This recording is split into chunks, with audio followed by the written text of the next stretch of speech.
Hello, it's John Heaton, and today I'm going to continue the theme started by myself and James Griffiths recently, which is to look at favourite opening tracks.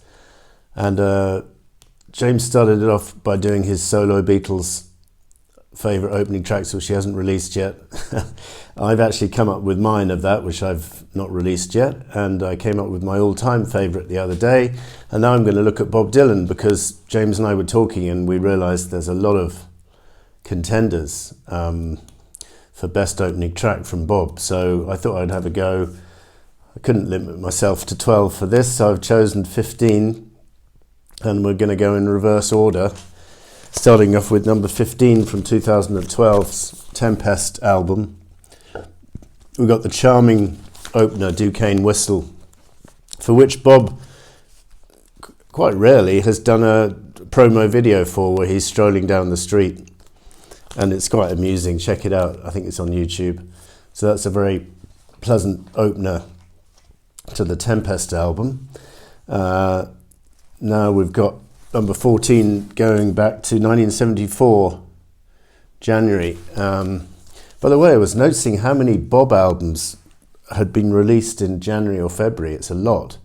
I mean, I think I counted Desire, Blood on the Tracks, Planet Waves, all have been January. John Wesley Harding, December the 27th, 1967, and at times they were changing, February 64. So most people release their albums to capture the Christmas market, but Bob has done the opposite on more than one occasion. Just thought I'd mention that. So number 14, we've got the opening track, the joyous opening track from Planet Waves, On a Night Like This, and just charming lyrics, you know, about his domestic life at the time.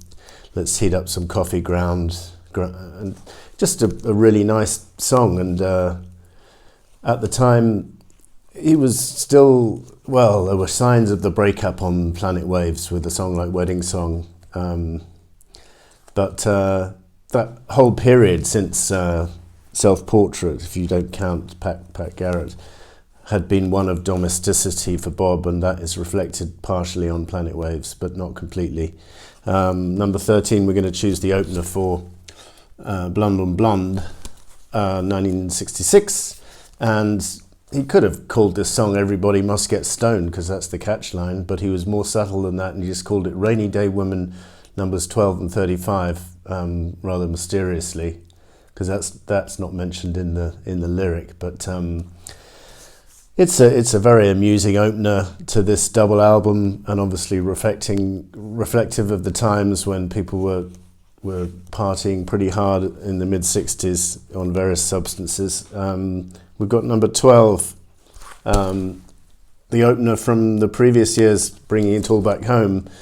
This was that magical period of about 15 or 16 months when he came out with that album, Bringing It All Back Home, then Highway 61 and Blonde on Blonde. Amazing creativity. And the opening track from that album is Subterranean Homesick Blues, where, again, there's a very amusing video.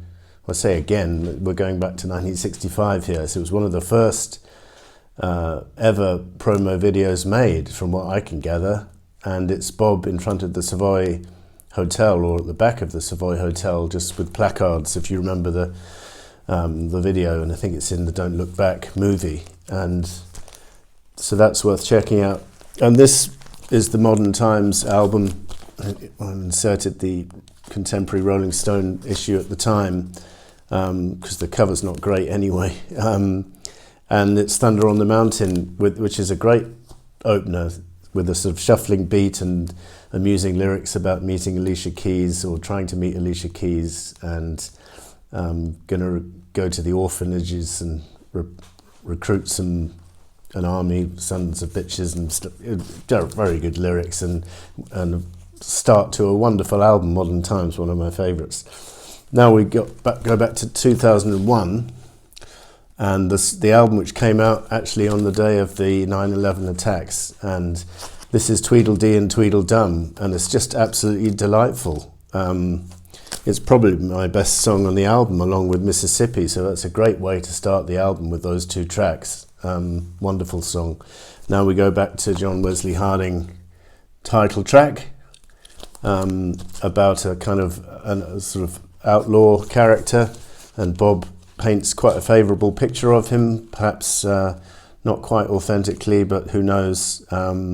It's a wonderful track, and this whole album was more of a pared down sound versus his mid-60s stuff, but still a couple of the same musicians used, and but it's definitely more acoustic. I don't think there's a rocker on. I don't think there's an electric guitar in sight on.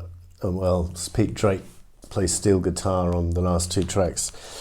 Now we've gone with the opener of Desire, Hurricane, about the boxer Hurricane Carter, who got imprisoned for allegedly killing someone and then eventually got released, but Bob championed the cause of fighting for his release, saying he'd been wrongly convicted, and this is a very heartfelt song, and very well delivered by Bob and the band, and Emmylou Harris on backing vocals and Scarlett Rivera on violin, and just a wonderful sound he gets on that song to open the album, Hurricane, and on the whole album, really.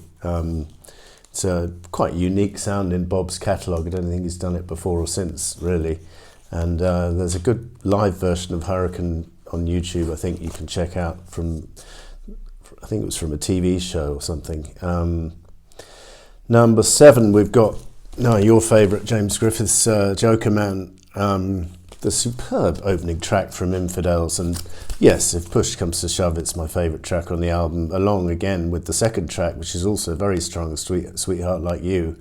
I think it's probably my two favourites, and it's just a wonderfully evocative song, and very well delivered by Bob, very well sung, nice tasteful guitar from Mick Taylor and Mark Knopfler, and nice rhythm section from Sly and Robbie.